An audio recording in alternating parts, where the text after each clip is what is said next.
Pourquoi dans notre pays avons-nous tant d'humbles femmes de Dieu et si peu d'hommes de Dieu? Pourquoi dans la génération présente, au point de vue de l'expérience chrétienne pratique, est-ce la femme qui est à l'avant-garde de la vie de l'esprit? Il faut à l'homme quelque chose de viril. Ce qu'il apprécie, c'est l'autorité, un gouvernement fort. Il suffit d'ouvrir les journaux pour s'en convaincre.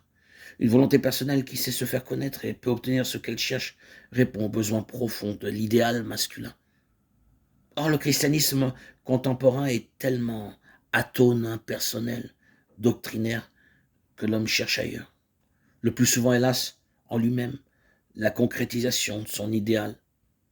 On ne prend pas les hommes avec de la sanctification si on ne peut pas la leur montrer personnifiée en quelqu'un de plus fort qu'eux. Présentez-leur une personne, présentez-leur un chef qui soit un Dieu, présentez-leur Jésus-Christ sous les espèces d'une autorité qui soit capable de les diriger et de prendre la responsabilité de leur vie. Et vous verrez s'il ne se produit pas quelque chose de nouveau. L'œuvre de Dieu aujourd'hui a quelque chose d'efféminé, d'inconsistant, de décapité, de subi.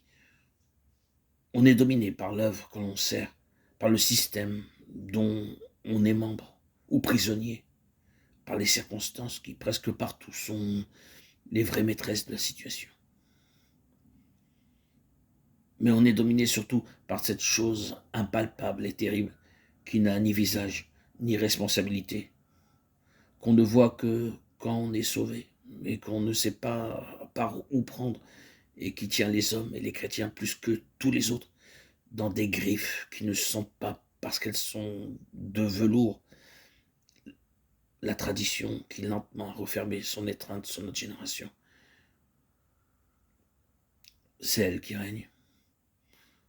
Autrefois, c'était la tradition catholique. Hier, c'était la tradition protestante. Aujourd'hui, c'est la tradition évangélique. Et l'évangile en meurt autour de nous. On aura beau allonger l'addition de toutes les bonnes influences qui s'exercent dans l'Église. Le total ne fera jamais une personne. Or, le christianisme est une personne. C'est une personne que le monde cherche à voir dans l'Église. C'est d'une personne dont Satan a peur. Et quant à nous, la seule chose qui doit nous faire plier, c'est l'autorité personnelle du Seigneur Jésus-Christ. C'est la réponse que Jésus donna à Satan. Tu le serviras lui seul. Matthieu 4, 10.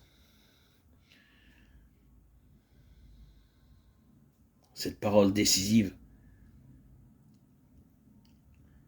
poussa Satan à lâcher prise.